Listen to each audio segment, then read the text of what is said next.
দেখো না কবরে কি যাইবা না।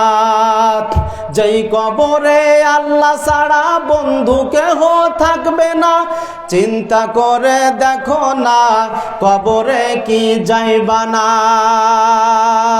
যেই কবরে আল্লাহ ছাড়া বন্ধু কেহ মিলবে না, চিন্তা করে দেখো না কবরে কি যাইবা না। এই দুনিয়ায় সবই পর, কবর যে তোর আসল ঘর। কথা বলেন ঠিক না বেঠিক? এই দুনিয়ায় সবই পর, কবর যে তোর আসল ঘর। কেমনে সে থাকবে পড়ে শুধুই মাটির বিছানা। চিন্তা করে দেখো না কবরে কি যাইবা না। যেই কবরে আল্লাহ ছাড়া বন্ধু কেহ থাকবে না, চিন্তা করে দেখো না কবরে কি যাইবা না। এ দুনিয়া ছাড়িয়া কোথায় যাবি পালাইয়া, পালানোর জায়গা আছে? এই দুনিয়া ছাড়িয়া কোথায় যাবি পালাইয়া, মরণ তোমার লইবে ঘিরি যতই করো বাহানা। চিন্তা করে দেখো না কবরে কি যাইবা না। চিন্তা করে দেখো না কবরে কি যাইবা না। যেই কবরে আল্লাহ ছাড়া বন্ধু কেহ মিলবে না, চিন্তা করে দেখো না কবরে কি যাইবা না।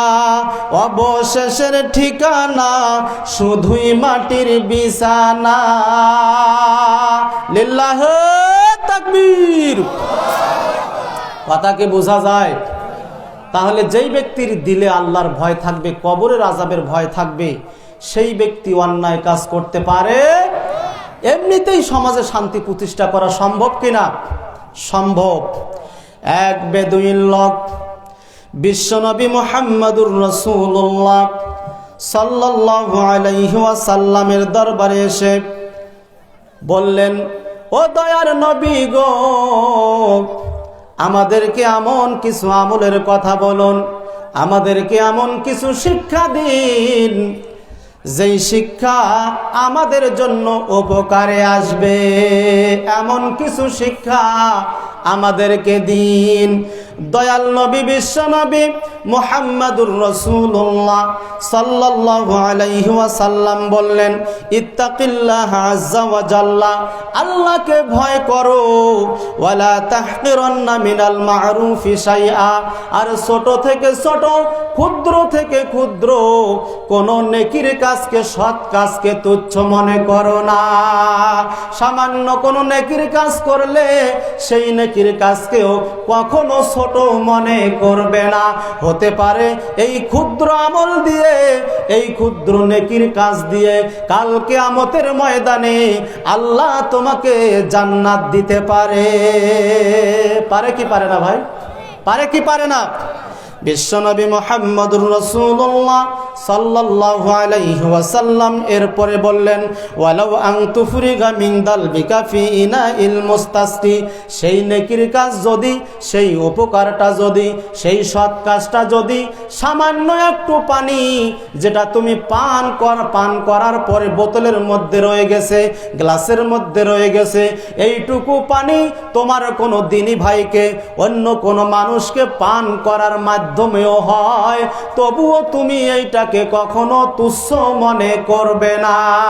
কেননা এমন কোন জায়গায় মরুভূমির মধ্যে তুমি থাকতে পারো, তোমার সামান্য পানি যে অবশিষ্ট রয়ে গেছে পান করার পরে, হতে পারে কোনো ব্যক্তি যদি পিপাসার্ত হয়ে যায়, পিপাসার্ত হওয়ার কারণে তোমার একটু পানি পান করার কারণে তার জীবন রক্ষা পেল, বেঁচে গেল। এই যে বেঁচে গেল, এই কারণেও আল্লাহ তোমাকে ক্ষমা করে জান্নাত দিতে পারে কি পারে না? আপনারা ঘটনা শুনেছেন একজন বেশ্যা মহিলার। ওই বেশ্যা মহিলা একটা কুকুর ছানা হাঁপাচ্ছিল, পানির পিপাসায় হাঁপাচ্ছিল। সে কুয়া থেকে তার মোজা দিয়ে পানি তুলে ওই কুকুরকে পান করালো। কুকুরকে পান করার কারণে কুকুরটি বেঁচে গেল। এরপরে আল্লাহ রাব্বুল আলামিন মহিলার এই কাজ দেখে, এই কাজে সন্তুষ্ট হয়ে সেই মহিলাকে আল্লাহ ক্ষমা করে দিলেন এবং জান্নাত দেওয়ার ঘোষণা দিয়ে দিলেন। সুবহানাল্লাহ। আল্লাহ পারে কি পারে না? বেশ্যা মহিলা, কি মহিলা ছিল? কুকুর ছানাকে পানি পান করার কারণে আল্লাহ খুশি হয়ে, একটা প্রাণীর সেবা করার কারণে খুশি হয়ে আল্লাহ তাকে জান্নাত দিলেন। সুবহানাল্লাহ। এই ঘটনা সাহাবীরা শোনার পরে বিশ্বনবী মুহাম্মদুর রাসূলুল্লাহ সাল্লাল্লাহু আলাইহি ওয়াসাল্লামকে বললেন, ও দয়ার নবী গো, প্রাণীর সেবা করায় কি কোনো নেকি আছে? প্রাণীর সেবা করায় কি কোনো নেকি আছে? আমাদেরও বাড়িতে তো অনেক প্রাণী আছে। ও দয়ার নবী বলেন, প্রাণীর সেবা করায় কি কোনো নেকি আছে নাকি? বিশ্বনবী মুহাম্মদুর রাসূলুল্লাহ সাল্লাল্লাহু আলাইহি ওয়াসাল্লাম বললেন, ফি কুল্লি জাতিন কাবিদিন রতবাতিন আজরুন। আল্লাহর নবী বলেন, প্রত্যেক তাজা কলিজার বিনিময়ে নেকি রয়েছে। অর্থাৎ প্রত্যেক প্রাণীর, তাজা প্রাণীর, যাদের প্রাণ আছে এরকম প্রাণীর সেবা করার মধ্যে নেকি রয়েছে। বিশ্বনবী মুহাম্মদুর রাসূলুল্লাহ সাল্লাল্লাহু আলাইহি ওয়াসাল্লাম এই জন্য বললেন, তোমরা ক্ষুদ্র থেকে ক্ষুদ্র, ছোট থেকে ছোট কোনো আমলকে তুচ্ছ মনে করবে না। জান্নাত যাওয়া কি খুব কঠিন? শোনার পরে কি মনে হচ্ছে? সহজ না? মৌলিক ইবাদতগুলো করার পরে আমরা যদি এই ক্ষুদ্র ক্ষুদ্র ছোট ছোট আমলগুলি করতে পারি, তাহলে আল্লাহ এই আমলের মাধ্যমে আমাদেরকে জান্নাত দিতে পারে কি পারে না? এবার আসি হযরতে বেলাল রাদিয়াল্লাহু তাআলা আনহু। বিশ্বনবী মুহাম্মদুর রাসূলুল্লাহ সাল্লাল্লাহু আলাইহি ওয়াসাল্লাম মেরাজে গেলেন। এবার জান্নাতের মধ্যে দেখতেছে হযরতে বেলাল জুতা পায়ে দিয়ে সামনে হাঁটতেছে। এই ঘটনা শুনেছেন, শোনেন নাই? প্রায় শুনেছেন। বিশ্বনবী মুহাম্মদুর রাসূলুল্লাহ সাল্লাল্লাহু আলাইহি ওয়াসাল্লাম মেরাজ থেকে ঘুরে আসার পরে বেলালকে বললেন, ইয়া বেলাল হাদিসনি বিআরজা আমালিন আমিলতাহু ফিল ইসলাম। ও বেলাল, ইসলাম গ্রহণের পরে তুমি এমন কি আমল করো, এমন তুমি কি আমল করো? ফাইন্নী সামিউতু দাফান আলাইকা বাইনা ইয়াদাইয়াল জান্নাহ। এমন তুমি কি আমল করো যে আমল করার কারণে জান্নাতে আমি দেখলাম আমার সামনে জুতা পায়ে দিয়ে হাঁটার শব্দ আমি শুনতে পেলাম। ও বেলাল, বলো বলো এমন কি আমল করো? ক্বালা, বেলাল রাদিয়াল্লাহু তাআলা আনহু বললেন, মা আমিলতু আমালান আরজা ইনদি আন্নী লাম আতাতাহহার তুহুরাম মিন সাআতিন মিন লাইলি ওয়া নাহার ইল্লা সাল্লাইতু বিযালিকা তুহুর মা কুতিবা লি আন উসাল্লি। বেলাল রাদিয়াল্লাহু তাআলা আনহু বললেন, ও দয়ার নবী গো, আমার তেমন কোনো বিশেষ আমল নাই, তবে আমার একটা আমল রয়েছে। সেই আমলটা হচ্ছে আমি দিনে রাতে 24 ঘন্টার মধ্যে যখনই উযু ছুটে যায় তখনই উযু করি এবং উযুর জন্য 2 রাকাত সালাত আদায় করি। আল্লাহর নবী সাল্লাল্লাহু আলাইহি ওয়াসাল্লাম বললেন, ও বেলাল, এই কারণেই, এই আমলের কারণেই তুমি জান্নাতে জুতা পায়ে দিয়ে হাঁটতেছো আমার সামনে দিয়ে। সুবহানাল্লাহ। আমলটা কি? যখনই উযু ছুটে যাবে তখনই উযু করতে হবে আর 2 রাকাত সালাত আদায় করতে হবে। তাহিয়াতুল উযু খুব বড় আমল, খুব কঠিন আমল, ক্ষুদ্র ছোট্ট আমল। এই আমল করেও মানুষ কি করতে পারে? জান্নাতে যেতে পারে। অনেক তো আলোচনা, আপনারা আলোচনা শুনেন, ওয়াজ শুনেন। আজকে আপনারা কিছু দরকারি কিছু আমলের কথা আপনারা শিখে যাবেন। থাকবেন তো শেষ পর্যন্ত? কারা কারা থাকবেন না একটু হাত তুলে দেখাই দেখি। থাকবেন না? থাকবেন না আপনারা? থাকবি, বলে উঠাই। শেষ পর্যন্ত থাকবেন তো? দেখেন আবার কেউ যাইয়েন না, কিন্তু ওয়াদা দিছেন। জরুরত থাকলে সেটা ভিন্ন জিনিস। কিছু আমল আমরা আজকে এখান থেকে নিয়ে বাড়িতে যাব, বলি ইনশাআল্লাহ। সেই আমলগুলি কিসের আমল? আমরা তো সবাই জান্নাত চাই, চাই না? সবাই জান্নাতের আশায় এসেছি এখানে, যাতে এখানে আসলে কিছু শিখি, কিছু নেকি কামাই করতে পারি, এই নেকি নিয়ে যাতে জান্নাত যেতে পারি, এই আশা না? আমরা সবাই জান্নাত যেতে চাই। তাহলে আসুন আজকে আমরা কিছু জান্নাতি আমল এর কথা শুনে আজকে আমরা এখান থেকে বিদায় নিব, বলি ইনশাআল্লাহ। বিশ্বনবী মুহাম্মদুর রাসূলুল্লাহ সাল্লাল্লাহু আলাইহি ওয়াসাল্লাম কয়টি আমলের কথা বললাম? 2টি। এবার 3 নাম্বার। বিশ্বনবী মুহাম্মদুর রাসূলুল্লাহ সাল্লাল্লাহু আলাইহি ওয়াসাল্লাম বলেছেন, বাইনামা রাজুলুন ইয়ামশি বিতরিকিন ওয়াজাদা গুসনা শাওকিন আলা তরিকি ফাআখারাহু ফাশাকারাল্লাহু লাহু ফাগফারা লাহু।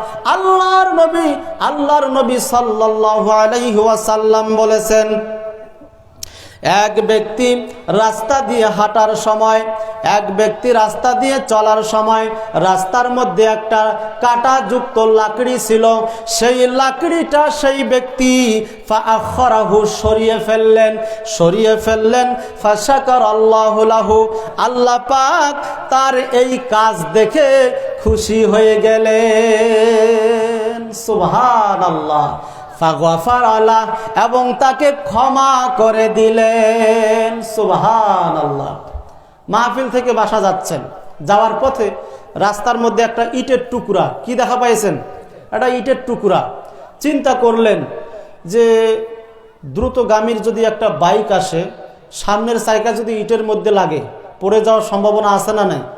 অ্যাক্সিডেন্ট হয়ে প্রাণ নাশের সম্ভাবনা আছে না নাই? রাস্তার মধ্যে আপনি হাঁটতেছেন, দেখলেন গোবর, কি আছে? গোবর পড়ে আছে। তো চিন্তা করলেন এই গোবরের মধ্যে যদি কোনো মোটরসাইকেল স্লিপ কাটে তাহলে প্রাণ নাশের আশঙ্কা আছে না নাই? রাস্তা দিয়ে আপনি চলতেছেন, দেখতেছেন রাস্তার মাঝখানে একটা গর্ত হয়ে গেছে। কি হয়ে গেছে? কোনো গাড়ির মাধ্যমে, কোনো কিছুর মাধ্যমে একটা গর্ত হয়ে গেছে। এবার আপনি চিন্তা করছেন দ্রুতগামীর বাইক যদি সামনের জায়গায় এখানে পড়ে কোনোভাবে, তাহলে পড়ে গিয়ে অ্যাক্সিডেন্ট হয়ে প্রাণ নাশের সম্ভাবনা আছে না নাই? বিশ্বনবী মুহাম্মদুর রাসূলুল্লাহ সাল্লাল্লাহু আলাইহি ওয়াসাল্লাম বলতেছেন, কোনো ব্যক্তি যদি রাস্তায় চলার সময় গোবর দেখতে পেল, সেই গোবরটা যদি সরিয়ে ফেলে, অথবা কোনো একটা ইটের টুকরা দেখতে পেল, ইটের টুকরাটা যদি সরিয়ে ফেলে, অথবা কোনো কাঁটাযুক্ত অথবা কোনো কাঠের মধ্যে খিল কাটা এরকমভাবে উপরের দিকে আপনার দাঁড়িয়ে আছে, আপনি এবার সেটাকে রাস্তা থেকে তুলে সাইড করে সরিয়ে ফেলে দিলেন। বিশ্বনবী মুহাম্মদুর রাসূলুল্লাহ সাল্লাল্লাহু আলাইহি ওয়াসাল্লাম বলতেছেন, আল্লাহ পাক বান্দার এই কাজগুলি দেখে খুশি হয়ে যান এবং তাকে ক্ষমা করে তাকে জান্নাতে দিয়ে দেন। সুবহানাল্লাহ। কাজটা কি খুব কঠিন? কাজটা খুব কঠিন? ছোট্ট কাজ, ক্ষুদ্র কাজ, তাই না? হাদিসটি বুখারীর মধ্যে আছে, হাদিসটি মুসলিমের মধ্যে আছে। বুখারী 6052 নম্বর হাদিস। সন্দেহ হয় কোনো ব্যক্তি যদি রাস্তা থেকে একটা লাকড়ি, কাঁটাযুক্ত লাকড়ি যদি সাইড করে ফেলার কারণে আল্লাহর তার উপরে খুশি হয়ে তাকে ক্ষমা করে তাকে জান্নাত দেন, তাহলে আমরা যদি ওই কাজ করি আল্লাহ আমাদেরকে দিতে পারে কি পারে না? সন্দেহ আছে? আল্লাহ আছে আমাদেরকে বিশ্বাস আছে? কারো কারো তো চলা, ঠিক কথা বলছেন, আছে, সন্দেহ আছে। মানে তার উঠা বসা, চলাফেরা, খাওয়া দাওয়া, কাজকর্মে মনে হয় আল্লাহ মনে হয় নাই, ওই জন্য তো সে চুরি করে। ও মনে করছে এখানে কেউ দেখতে পাচ্ছে না, কিন্তু একজন দেখতে পাচ্ছেন, তিনি কে? তাহলে আল্লাহ আছে না নাই? আল্লাহ আছেন, আসেন আসে রে, আল্লাহ একজন আসেন আসে রে। মাথার উপরে বিশাল আসমান, মাথার উপরে বিশাল আসমান, কোন কারিগর ওইটা বানাইল রে? আল্লাহ একজন আসে আসে রে, আল্লাহ একজন আসেন আসে রে। সমুদ্রের ধারে যাইয়া দেখো বাবা, যমুনার তীরে যাইয়া দেখো বাবা, কোন কারিগর ওইটা খুঁড়িল রে, আল্লাহ একজন আসেন আসে রে, আল্লাহ একজন আসেন আসে রে। কথা বলেন ঠিক না বেঠিক? আল্লাহ আছে না নাই? এবার যদি জিজ্ঞেস করি আল্লাহ কোথায় আছে, বলতে পারবেন? কোথায় আছে আল্লাহ? হ্যাঁ, আল্লাহ কোথায় আছেন? আর রহমানু আলাল আরশি ইস্তাওয়া। কত নম্বর আয়াত এটা বলেন? সূরা তাহা 5 নম্বর আয়াত। দলিল লাগবে না? আল্লাহ যে আরশের উপরে আছে, দলিল লাগবে কি লাগবে না? সূরা তাহা আয়াত নম্বর 5 বাড়িতে গিয়ে তাফসীর খুলে দেখবেন। আমি সেদিকে যাচ্ছি না, যেহেতু আলোচনার পয়েন্ট ভিন্ন, সময় সংকীর্ণ। এবার আরেকটি আমলের কথা বলি। 3টা আমলের কথা বললাম না, এবার 4 নম্বর আমলের কথা বলি। বিশ্বনবী মুহাম্মদুর রাসূলুল্লাহ সাল্লাল্লাহু আলাইহি ওয়াসাল্লাম বলেছেন, এক ব্যক্তির জান কবজ করার সময় ফেরেশতা তার কাছে আসলেন। ফেরেশতা এসে বললেন, আমিলতা মিনাল খাইরি শাইআ। যেই ব্যক্তির জান কবজ করবেন, ফেরেশতা এসে সেই ব্যক্তিকে বলতেছেন, তোমার এমন কি কোনো দুনিয়াতে আমল আছে নাকি? এমন কোনো ভালো আমল তোমার আছে নাকি? আল্লাহ, লোকটি বলল, আমার দুনিয়াতে এমন কোনো ভালো আমল নাই। ক্বালু তুযাক্কার, ক্বালু তাযাক্কার। ফেরেশতা বললেন, একটু চিন্তা ভাবনা করো, একটু গবেষণা করে দেখো দেখি তোমার দুনিয়াতে কোনো ভালো আমল আছে নাকি, একটু গভীরভাবে চিন্তা ভাবনা করে বলো। এবার লোকটি বলতে লাগলেন, গভীরভাবে চিন্তা ভাবনা করে বলতে লাগলেন, জি আমি একটা আমল করতাম। সেই আমলটা হচ্ছে আমি সমাজে মানুষদেরকে ঋণ দিতাম। কি দিতাম? সমাজে ঋণ দিতাম। বড় লোকদের সাথে একটু ভালো ব্যবহার করতাম, আর যারা অসহায় হত দরিদ্র তাদেরকে একটু অবকাশ দিতাম। এবং আমি আমার মৃত্যুর পূর্বে আমার সন্তানদেরকে ওসিয়ত করে গেছি যেন তারা এই রকমই আচরণ করে, যেন তারা মানুষকে ঋণ দেয় এবং ঋণ দেওয়ার পরে যারা অসমর্থ ব্যক্তিদের জন্য অবকাশ দেয় এবং সচ্ছল ব্যক্তিদের প্রতি সহানুভূতি প্রদর্শন করে। ওই ব্যক্তি বলল, আমার শুধু এই আমলটা আছে, এই আমল ছাড়া আর আমার কোনো আমল নাই। ফেরেশতারা ওই ব্যক্তিকে জানিয়ে দিয়ে বললেন, এই কারণেই আল্লাহ তোমার প্রতি খুশি হয়ে তোমাকে আল্লাহ ক্ষমা করে দিয়েছেন এবং আল্লাহ তোমাকে জান্নাত দিয়া দিবে। সুবহানাল্লাহ। মরার পূর্বেই এসে বললেন, কি বললেন? আল্লাহ খুশি হয়ে তোমাকে জান্নাতে প্রবেশ করাবেন। সুবহানাল্লাহ। আমলটা কি? ঋণ। এটাকে কি বলা হয় ইসলামের ভাষায়, কোরআন হাদিসের ভাষায়? কর্জে হাসানা। ওয়া ইউকরিদুল্লাহ করদান হাসানা। মসজিদে 10 টাকা দান করে যে সওয়াব, কোনো ব্যক্তিকে কর্জে হাসানা 10 টাকা দিলে ডবল সওয়াব। কি সওয়াব? বলবেন আমি মসজিদে 1000 টাকা দান করে মনে করেন 1000 নেকি পাইলাম, আর একটা মানুষকে আমি ঋণ 1000 টাকা ঋণ দিয়ে আমি 10 দুগুণা 20,000 নেকি পাইলাম, ডবল নেকি। বলবেন এটা কেন? এইটাই হলো ইসলামের বিধান। এই জন্য যে আপনি যে টাকাটা দিচ্ছেন, টাকাটা আপনাকে ফেরত দিবে কি দিবে না, এই যে একটা তার প্রতি একটা আস্থা হয়ে আল্লাহর বিধানের প্রতি আস্থা রেখে আপনি যে কর্জে হাসানা দিলেন, এই জন্য ডবল সওয়াব। এই আমলটা আমরা করতে পারবো কি? কিন্তু ঋণ দেওয়ার সময় তো নিজেকে অনেক দাতা মনে হয়, কিন্তু ঋণ উঠার সময় নিজেকে এমন মিসকিন মনে হয় যে আমার মতো মিসকিন আর তার কাছে কেউ নাই। কথা বলেন ঠিক না বেঠিক? আমিও অনেক টাকা মানুষকে ঋণ দিয়েছি, 4 বছর 5 বছর 6-7 বছর হয়ে গেছে। এখন মিসকিনের মতো শুধু তার কাছে ঘুরতে হয়, ভাই কখন দিবেন? দিব, এই মাসে দিব, পরের মাসে দিব, এই সামনে মাসে দিব, এরকম শুধু এরকমই করেই আসতেছে। কিন্তু নেকি আছে এর মধ্যে। কি আছে? নেকি আছে। এই ক্ষুদ্র আমলের মাধ্যমে মানুষ কোথায় যেতে পারে? জান্নাতে যেতে পারে। বলেন সুবহানাল্লাহ। কয়টি আমলের কথা বললাম? 4টি। 5 নম্বর শুনি। এক মহিলা মসজিদে নববী ঝাড়ু দিত, হঠাৎ মহিলাটি মারা গেল রাতের মধ্যে। সাহাবীরা মনে করলো একে দেরি না করে বিশ্বনবী মুহাম্মদুর রাসূলুল্লাহ সাল্লাল্লাহু আলাইহি ওয়াসাল্লামকে জানার প্রয়োজন নাই।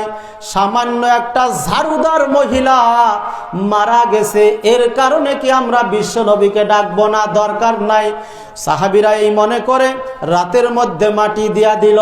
কয়েকদিন পর বিশ্বনবী মুহাম্মদুর রাসূলুল্লাহ সাল্লাল্লাহু আলাইহি ওয়াসাল্লাম ওই মহিলাকে না দেখতে পেয়ে এবার সাহাবীদেরকে জিজ্ঞেস করলেন, ও আমার সাহাবীরা শোনো, অমুক ঝাড়ুদার মহিলাকে কেন দেখা যাচ্ছে না?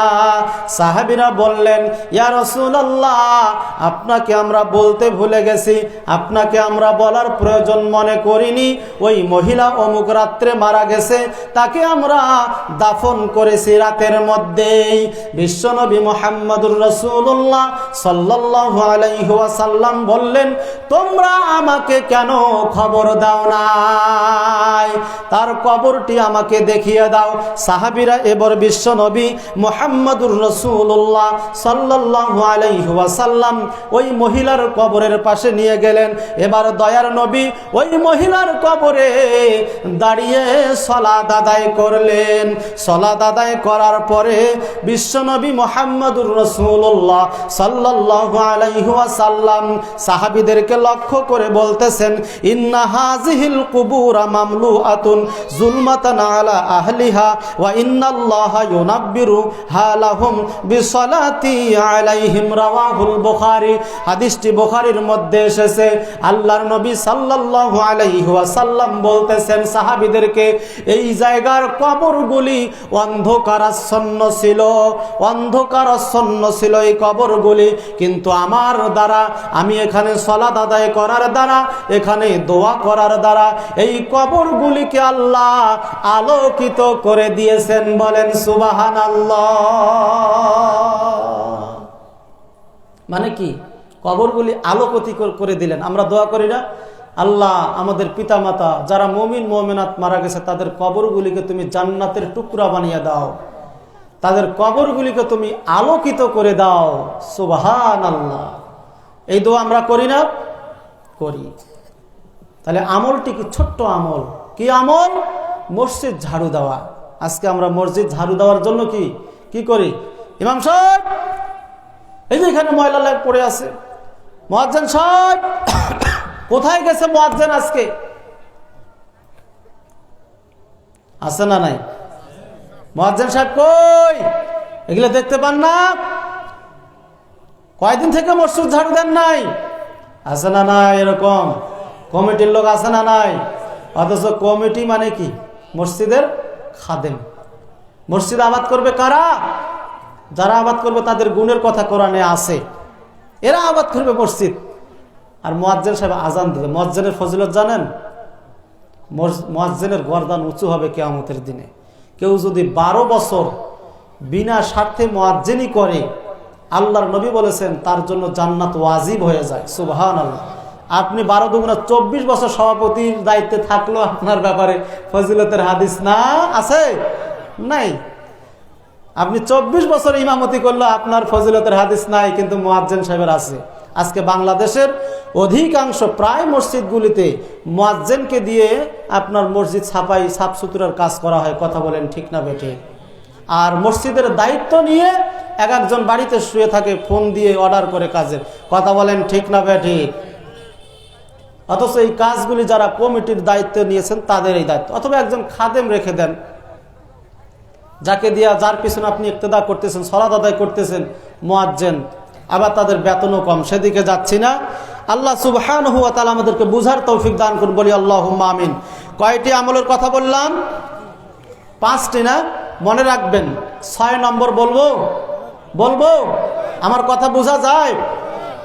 সম্মানিত উপস্থিতি, বিশ্বনবী মুহাম্মদুর রাসূলুল্লাহ সাল্লাল্লাহু আলাইহি সাল্লাম বলছেন, হযরত আবু হুরায়রা রাদিয়াল্লাহু তাআলা আনহু থেকে হাদিসটি বর্ণিত, তিনি বলেন, এক ব্যক্তি এসে বললেন, হে আল্লাহর নবী সাল্লাল্লাহু আলাইহি ওয়াসাল্লাম, অমুক জায়গায় একটা মহিলা আছে, সেই মহিলা বেশি বেশি সালাত আদায় করে, সালাত আদায়ে সিয়াম থাকাতে সালাত সিয়ামে এবং দান সাদাকায় অনেক প্রসিদ্ধতা অর্জন করেছে, সমাজে অনেক খ্যাতি আছে যে এই মহিলা অনেক সালাত আদায় করে, অনেক সিয়াম পালন করে এবং দান সাদাকা করে, এইরকম একজন প্রসিদ্ধ মহিলা।